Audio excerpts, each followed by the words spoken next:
Hello dears, welcome back to Xylem learning. അപ്പോൾ crack NCERT-യിലെ നമ്മുടെ ബോട്ടണിയിലെ വളരെ ഇമ്പോർട്ടൻ്റ് ആയിട്ടുള്ള രണ്ട് chapter cell the unit of life and cell cycle രണ്ട് ചാപ്റ്ററിലെയും A+ ഉറപ്പിക്കാവുന്ന ചോദ്യങ്ങളാണ് നമ്മൾ ഇന്ന് ഡിസ്കസ് ചെയ്യാൻ പോകുന്നത്. അപ്പോൾ കോൺസെപ്റ്റ് ഒക്കെ നിങ്ങൾ അടിപൊളിയായിട്ട് പഠിച്ചു. അപ്പോൾ ചോദ്യങ്ങളും കൂടെ നമ്മൾ പഠിക്കാൻ പോവുകയാണ്. ഫസ്റ്റ് ക്വസ്റ്റ്യൻ മിസ് തരികയാണ്. Observe the figures of chromosomes given below. Identify the type of chromosome labelled as AB. Name the chromosome which has the terminal centromere. അപ്പോൾ ഈ ഒരു ചോദ്യം നിങ്ങൾ കാണുമ്പോൾ തന്നെ അറിയാം, നമുക്ക് ക്രോമസോമിന്റെ ക്വസ്റ്റ്യൻ വന്നാൽ ആ ഡയഗ്രാം തന്നാൽ അത് ഐഡന്റിഫൈ ചെയ്യാൻ നമ്മൾ പഠിച്ചിരിക്കണം. ഇവിടെ എ എന്ന് പറഞ്ഞിരിക്കുന്നത് ഏതാണ്? സെക്കൻഡറി കൺസ്ട്രക്ഷനോട് കൂടിയിട്ടുള്ള ഒരു മെറ്റാസെൻട്രിക് ക്രോമസോം ആണ്. അപ്പൊ നമുക്ക് ഇവിടെ എന്ത് പറയാം? It is metacentric chromosome. Metacentric chromosome ആണ്. രണ്ടാമത് വന്നിട്ടുള്ളത് ഏതാണ്? അക്രോസെൻട്രിക് ക്രോമസോം ആണ്. അപ്പൊ ക്രോമസോം നമ്മൾ ഐഡന്റിഫൈ ചെയ്തു. Name the chromosome which has A terminal centromere. Terminal എൻഡിൽ സെൻട്രോമിയർ ഉള്ളവരെ നമ്മൾ പറയുന്നത് ഏതാണ്? ടീലോസെൻട്രിക് ക്രോമസോം എന്നാണ് അല്ലേ? അപ്പം 2 മാർക്ക് ഈസി ആയിട്ട് ഈ ഒരു ക്വസ്റ്റ്യനിൽ നിന്ന് നിങ്ങൾക്ക് കിട്ടി. ഇനി next question, filling the blank in the flow chart given below. Which organelle poses hydrolytic enzyme. ഇത് ഫില്ല് ചെയ്യണം. എൻഡോമെംബ്രേൻ സിസ്റ്റത്തിൽ ആരൊക്കെ വരുന്നു എന്നാണ് ഫില്ല് ചെയ്യുന്നത്. Endoplasmic reticulum, Golgi apparatus, lysosome and vacuole. ഇതിൽ ഹൈഡ്രോലൈറ്റിക് എൻസൈം നമുക്ക് കാണാൻ പറ്റുന്ന ആരിലാണ്? ലൈസോസൈമിലാണ് അല്ലെ? സോ ഓപ്ഷൻ ബിയിൽ ലൈസോസൈം ആണ് വരിക. Select the organelle which are included in endomembrane system. വീണ്ടും അതേ പാറ്റേൺ ഓഫ് ക്വസ്റ്റ്യൻ ആണ് വന്നിട്ടുള്ളത്. അപ്പൊ ഇതിൽ നമ്മൾ ഓൾറെഡി കണ്ടു കഴിഞ്ഞു ഏതൊക്കെ വരുമെന്ന്. Endoplasmic reticulum, Golgi apparatus, lysosome and vacuole ആണ്.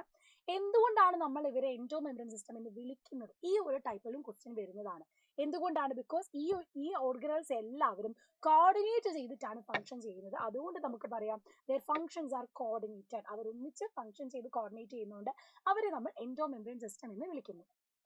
Special membrane structure formed by the membrane extension of plasma membrane into prokaryotic cell. അല്ലെ? ഇവിടെ write the different forms of mesosome, write one function of mesosome തന്നിട്ടുണ്ട്.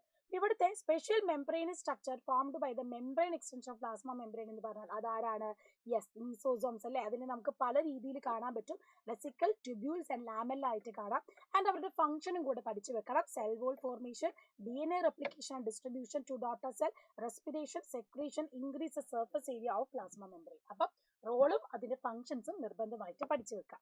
Identify the organelle, mark the part labelled as ABCD അല്ലെ? Proper ആയിട്ട് mark ചെയ്യാലോ. A എന്ന് പറഞ്ഞാൽ inner membrane, B എന്ന് പറഞ്ഞാൽ നമ്മുടെ മെട്രിക്സ് ആണ്, സി എന്ന് പറഞ്ഞാൽ ദ ഇന്റർ മെംബ്രെയിൻ സ്പേസ് ആണ്, ഡി എന്ന് പറഞ്ഞാൽ നമ്മുടെ ക്രിസ്റ്റയാണ്. അപ്പം പ്രോപ്പർ ആയിട്ട് ഇത് മാർക്ക് ചെയ്യാൻ പഠിക്കണം. ഇത് റിപ്പീറ്റഡ് ആയിട്ട് വന്നിട്ടുള്ള ഒരു ക്വസ്റ്റ്യൻ ആണ്. Cell theory was formulated by 2 scientists. Name the scientists, write the 2 main points in the cell theory ആണ്. അപ്പൊ ഈ രണ്ട് സയന്റിസ്റ്റുകളുടെ പേര് പഠിക്കണം അല്ലെ? സെൽ തിയറി പ്രപ്പോസ് ചെയ്ത ആരൊക്കെയാണ്? MG Schleiden ഷ്വാനുമാണ്, കൂടെ ഷ്വാനുമാണ്. ആൻഡ് ഇവരുടെ പോസ്റ്റുലേറ്റ്സ് എന്ന് പറഞ്ഞാൽ all living organisms are composed of cells and product of cell. All cells arise from pre-existing cell. ഒരു സെൽ ഉണ്ടാവുന്നത് പ്രീ എക്സിസ്റ്റിംഗ് ആയിട്ടുള്ള ഒരു സെല്ല് ഡിവൈഡ് ചെയ്തിട്ടാണ്. അപ്പൊ ഈ രണ്ട് പോസ്റ്റുലേറ്റ്സും ഇവർ കൊണ്ടുവന്നിട്ടുള്ളതാണ്. സെൽ തിയറി വല്ലാതെ നിങ്ങൾ ഇമ്പോർട്ടന്റ് ആയിട്ട് പഠിക്കേണ്ടതാണ്. റിപ്പീറ്റഡ് ആയിട്ട് വന്നിട്ടുള്ള ചോദ്യമാണ്. Peculiarities of certain cell organs are given below. Involved in protein synthesis, made up of many flat disc-shaped sac or cisternae, ribosomes on the surface, rich in hydrolytic enzyme, membrane is absent. ഇവരെ നമ്മൾ എന്ത് ചെയ്താൽ മതി? പെറുക്കി ഓരോ ടേബിളിലേക്ക് എടുത്താൽ മാത്രം മതി. വേറെ ഒന്നും അവിടെ ബുദ്ധിമുട്ടില്ല. അപ്പൊ ലൈസോസോം, ഗോൾജി അപ്പാരറ്റസ്, റൈബോസോമിന്റെ പ്രത്യേകതകൾ. ലൈസോസോമിലാണ് ഹൈഡ്രോലൈറ്റിക് എൻസൈം നമ്മൾ കൂടുതലായിട്ട് കാണുന്നത്. ആൻഡ് ഗോൾജി അപ്പാരറ്റസിലേക്ക് വരുമ്പോഴോ ഫ്ലാറ്റ് ഡിസ്ക് ഷേപ്ഡ് സാക്കും സിസ്റ്റേറിനെയും നമുക്ക് കാണാം. ഇനി റൈബോസോമിലോ involve in protein synthesis and membrane is absent അല്ലെ? ഓരോ ഓർഗനും നിങ്ങൾ പഠിക്കുമ്പോഴും അതിന്റെ ഫംഗ്ഷൻ, അതിന്റെ റോൾ എന്താണ്, അതിന്റെ പ്രത്യേകത എന്താണെന്ന് പഠിച്ചു വെക്കണം. വളരെ ഇമ്പോർട്ടന്റ് ആണ്. അടുത്ത ഒരു ക്രോമസോം ബേസ്ഡ് ക്വസ്റ്റ്യൻ ആണ്. Identify 4 type of chromosome based on the position of centromere observed in figure ABCD and what is satellite. A എന്ന് പറഞ്ഞാൽ നമുക്കറിയാം metacentric chromosome, sub metacentric chromosome. C എന്ന് പറഞ്ഞാൽ അക്രോസെൻട്രിക് ക്രോമസോം, ഡി എന്ന് പറഞ്ഞാൽ ടീലോസെൻട്രിക് ക്രോമസോം ആണ്.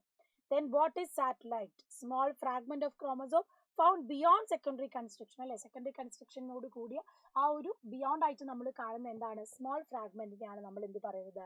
ഈ ഒരു സാറ്റലൈറ്റ് എന്ന് പറയുന്നത്. സോ പഠിച്ചു വെക്കണം.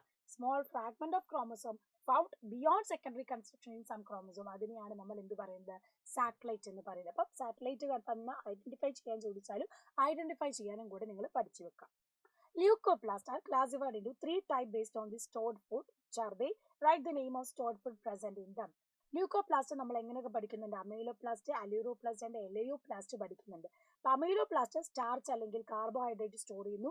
അലിറോപ്ലാസ്റ്റ് പ്രോട്ടീൻ സ്റ്റോർ ചെയ്യുന്നു. എലയോപ്ലാസ്റ്റ് ഓയിൽ അല്ലെങ്കിൽ ഫാറ്റ് ആണ് സ്റ്റോർ ചെയ്യുന്നത്. അടുത്തത് observe the relationship between first two terms and filling the blank. Metaphase spindle fibre attach to kinetochore ആണ്. Chromatid move to opposite pole. അത് നമുക്കറിയാലോ, അത് അനാഫേസ് ആണ്. സെൽ സൈക്കിളിൽ നിന്ന് സ്ഥിരമായിട്ട് ചോദിക്കുന്ന ഫേസ് ആണ് മെറ്റാഫേസ് അനാഫേസ് എന്ന് പറയുന്നത്.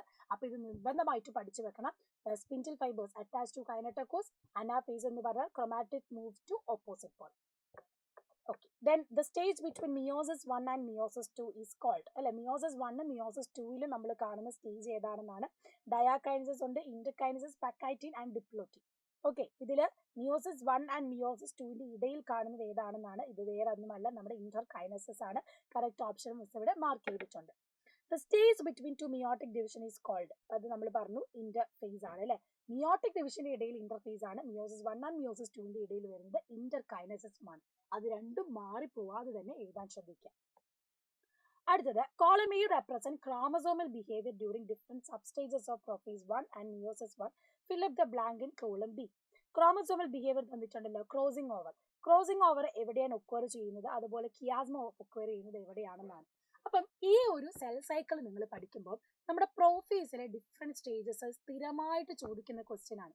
അപ്പൊ എപ്പോൾ ഈ ടൈപ്പ് ഓഫ് ക്വസ്റ്റ്യൻ വന്നാലും നിങ്ങൾ ശ്രദ്ധിക്കേണ്ട കാര്യം എങ്ങനെ നിങ്ങൾ ഇത് ഓർഡറിൽ പഠിച്ചു വെക്കുക. അപ്പൊ ഓരോ ഇവന്റിലും പ്രത്യേകമായിട്ട് നടക്കുന്ന ഓരോ പ്രോസസ് ഉണ്ട്.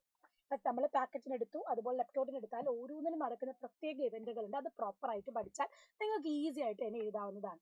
അപ്പൊ ഫസ്റ്റത്തെ ക്വസ്റ്റ്യൻ ഇവിടെ ചോദിച്ചിട്ടുള്ളത് ഏതാണ്? ക്രോസിംഗ് ഓവർ ഒക്കർ ചെയ്യുന്നത് എവിടെയാണ്? ക്രോസിംഗ് ഓവർ നടക്കുന്നത് പാക്കൈറ്റിനിലാണ്. ഓക്കെ, ക്രോസിംഗ് ഓവർ പാക്കറ്റിനിലാണ്. ഫോർമേഷൻ ഓഫ് കിയാസ്മയുടെ ഫോം ചെയ്യുന്നത് എപ്പോഴാണെന്നാണ്? അത് ഡിപ്ലോട്ടിംഗ് സ്റ്റേജിലാണ്.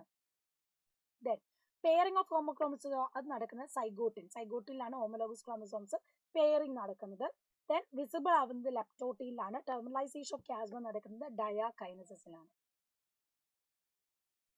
അപ്പം ഇത് ഓർഡറിൽ തന്നെ പഠിച്ചു വെക്കാൻ ശ്രദ്ധിക്കുക. പാക്കറ്റിൻ, ഡിപ്ലോട്ടിൻ, സൈഗോട്ടിൻ, ലെപ്റ്റോട്ടിൻ, ഡയാകൈനസിസ്. ഓക്കെ, അപ്പം PDZLD ഈ ഓർഡറിൽ തന്നെ പഠിച്ചു വെച്ചാൽ നിങ്ങൾക്ക് എളുപ്പത്തിൽ പഠിക്കാം. ഓരോ പ്രോസസ്സിൽ നടക്കുന്ന ഇവന്റുകൾ മാറിപ്പോവാതിരിക്കാൻ ശ്രദ്ധിക്കാം.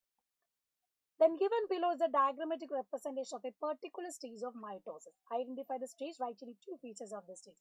Chromosomes എന്ത് ചെയ്യാണ്? ഓപ്പോസിറ്റ് പോളിലേക്ക് പോവാണ്. അതിനെ നമ്മൾ അനാഫേസ് ആണെന്ന് പറയുന്നു. അപ്പൊ അതിൽ പ്രത്യേകം എന്താ? Split and chromatid separate, chromatid move to opposite pole. ഓരോ ഡയഗ്രാം പഠിക്കുമ്പോഴും അതെന്ത് ചെയ്യണം? അതിന്റെ ഫീച്ചർ പഠിച്ചു വെക്കണം സെൽ സൈക്കിളിൽ. What is synapsis? In which substage of prophase 1 does it occur? നമ്മൾ നേരത്തെ കൂടി പറഞ്ഞിരുന്നു. പെയറിംഗ് ഓഫ് ഹോമോലോഗസ് ക്രോമസോം ആണ് സിനാപ്സിസ് എന്ന് പറയുന്നത്. അത് സൈഗോട്ടിൻ സ്റ്റേജിലാണ് നടക്കുന്നത്. അപ്പൊ പെയറിംഗ് സിനാപ്സിസ് അതെവിടെയാണ്? സൈഗോട്ടിൻ, Z എന്ന് ആലോചിച്ച് വെക്കുക. അപ്പൊ പ്രൊഫേസിലെ സ്റ്റേജിൽ നിന്ന് എന്തായാലും ഒരു ക്വസ്റ്റ്യൻ ഉറപ്പാണ്. ലെപ്റ്റോട്ടിൻ, സൈഗോട്ടിൻ, പാക്കറ്റിൻ, ഡിപ്ലോട്ടിൻ തന്നിട്ടുണ്ട്. വീണ്ടും നമുക്ക് ഈ സ്റ്റേജിൽ നിന്നുള്ള ക്വസ്റ്റ്യൻ ആണ്. ഞാൻ പറഞ്ഞല്ലോ, റിപ്പീറ്റഡ് ആയിട്ട് വരും. അപ്പൊ ലെപ്റ്റോട്ടിൻ എന്ന് പറഞ്ഞാൽ അവിടെ ക്രോമസോം എന്ത് ചെയ്യുന്നു? ഗ്രാജുവലി വിസിബിൾ ആവുന്ന സ്റ്റേജ് ആണ്. പെയറിംഗ് നടക്കുന്നതാണ് ഞാൻ പറഞ്ഞു, സൈഗോട്ടിൻ സ്റ്റേജ് ആണ്. പാക്കറ്റിൻ ആണ് റീകോമ്പിനേഷൻ നോഡ്യൂൾ. ദെൻ ഡിപ്ലോട്ടിനിൽ കിയാസ്മ ഫോർമേഷൻ ആണ്, സിനാപ്റ്റിമൽ കോംപ്ലക്സ് ഫോം ചെയ്യുന്നു. ഡയാകൈനസിസിൽ എന്ത് ചെയ്യുന്നു? ടെർമിനലൈസേഷൻ ഓഫ് കിയാസ്മയാണ്. അപ്പൊ ഡയാകൈനസിസ് ടെർമിനലൈസേഷൻ ആണെങ്കിൽ അതിന് മുന്നേ ഡിപ്ലോട്ടിനിലാണ് എന്ത് നടക്കുന്നത്? Formation of chiasmata. അത് മാറിപ്പോവാതിരിക്കും. Then first stage of meiosis 1 is prophase 1, which is further subdivided into 5 phases. Write the 5 phases of prophase 1 in correct sequential order. Identify the phase in which crossing over required. Correct ആയിട്ട് ഓർഡറിൽ പഠിക്കാനാണ്. അപ്പൊ നമുക്കറിയാം ലെപ്റ്റോട്ടിൻ, zygotene, pachytene, diplotene, ഡയാകൈനസിസ്, അല്ലെ. അപ്പൊ ഈ ഓർഡറിൽ തന്നെ പഠിച്ചു വെക്കുക. ലെപ്റ്റോട്ടിൻ, സൈഗോട്ടിൻ, പാക്കറ്റിൻ, ഡിപ്ലോട്ടിൻ, ഡയാകൈനസിസ്. ഇതാണ് കറക്റ്റ് ഓർഡർ. നമ്മൾ നേരത്തെ കണ്ട ക്വസ്റ്റ്യനിൽ ഓർഡർ തെറ്റിച്ചിട്ട് വന്നിട്ടുണ്ട്. പക്ഷെ ഓർഡർ ഇതാണ് കറക്റ്റ് ആയിട്ട് പഠിക്കേണ്ടത്. ഇപ്പൊ ഞാൻ നേരത്തെ കണ്ട ഇത് കണ്ടില്ലേ, ഈ ഒരു ഓർഡർ ഒക്കെ തെറ്റിച്ചിട്ട് തന്നിട്ടുണ്ട്. പക്ഷെ ഫംഗ്ഷൻ നിങ്ങൾ എഴുതുമ്പോൾ പ്രോപ്പർ ആയിട്ട് തന്നെ എഴുതണം. പക്ഷെ ഇത് എളുപ്പത്തിൽ പഠിക്കുന്നത് ഈ ഓർഡറിൽ തന്നെ പഠിക്കുക. ഓർഡർ തെറ്റിച്ചു പഠിക്കേണ്ട. അപ്പൊ ഇതേ ഓർഡറിൽ തന്നെ പഠിക്കാൻ ശ്രദ്ധിക്കുക. Leptotene, zygotene, pachytene, diplotene, diakinesis and crossing over നടക്കുന്നത് പാക്കൈറ്റിനിലാണ്. ഇനി write the name of phases marked as A and B. A എന്ന് പറയുന്ന G1 ഫേസ് കഴിഞ്ഞാൽ അവിടെ നടക്കുന്ന S ഫേസ് ആണ്. പിന്നെയാണ് G2 ഫേസ് വരുന്നത്. A and B യിൽ നടക്കുന്ന ഇവന്റുകൾ ഏതൊക്കെയാണെന്നാണ്? DNA സിന്തസിസ് റെപ്ലിക്കേഷൻ നടക്കുന്ന ഏതിലാണ്? നമ്മുടെ S ഫേസിലാണ്. And protein synthesise preparation for മൈറ്റോസിസും സെൽ ഗ്രോത്തും നടക്കുന്നത് G2 ഫേസിലാണ്. ഫേസസ് ഐഡന്റിഫൈ ചെയ്യാൻ പഠിക്കണം. ഇത് പലതവണ റിപ്പീറ്റ് ആയിട്ട് വന്നിട്ടുള്ള ഒരു ഫിഗർ ആണ്. ദെൻ വീണ്ടും അനാഫേസ് പോലെ തന്നെ മെറ്റാഫേസിന്റെ ക്വസ്റ്റ്യൻ വരാറുണ്ട്. ഇത് മെറ്റാഫേസ് ആണ്. ഇവിടെ എന്താ പ്രത്യേകത?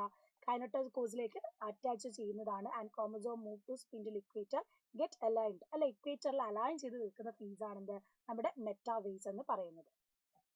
ഓക്കെ, അപ്പം ഓൾമോസ്റ്റ് സെൽ സൈക്കിളിൽ റിപ്പീറ്റഡ് ആയിട്ട് വന്നിട്ടുള്ള ക്വസ്റ്റ്യൻ ഇതാണ്. അപ്പൊ A+ ഉറപ്പിക്കാൻ ഈ 2 ചാപ്റ്റർ നന്നായിട്ട് തന്നെ റിവൈസ് ചെയ്യുക. അപ്പൊ കൂടുതൽ ക്വസ്റ്റ്യൻസ് നമ്മൾ ഡിസ്കസ് ചെയ്യാൻ വരുന്നുണ്ട് ഇനിയുള്ള മാരത്തണിലൊക്കെ. അപ്പൊ 10 days ചലഞ്ച് നന്നായിട്ട് തന്നെ പോവുക. ഈ ഒരു ചാപ്റ്റർ നല്ല വെയിറ്റേജ് ഉള്ള ചാപ്റ്റർ ആണ്. അപ്പൊ നന്നായിട്ട് തന്നെ ഫോക്കസ് ചെയ്ത് പഠിക്കുക.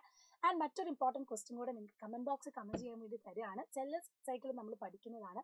അതിൽ നമ്മൾ സെൽ തിയറിനെ കുറിച്ച് പഠിക്കുന്നുണ്ട്. സെൽ തിയറിനെ കുറിച്ചുകൂടെ ഡെവലപ്പ് ചെയ്ത സയന്റിസ്റ്റ് ഏതാണ്, മോഡിഫൈഡ് സെൽ തിയറി കൊണ്ടുവന്നത് ആരാണെന്നും കൂടെ കമന്റ് ബോക്സിൽ കമന്റ് ചെയ്യുക. So see you soon in the next class. By.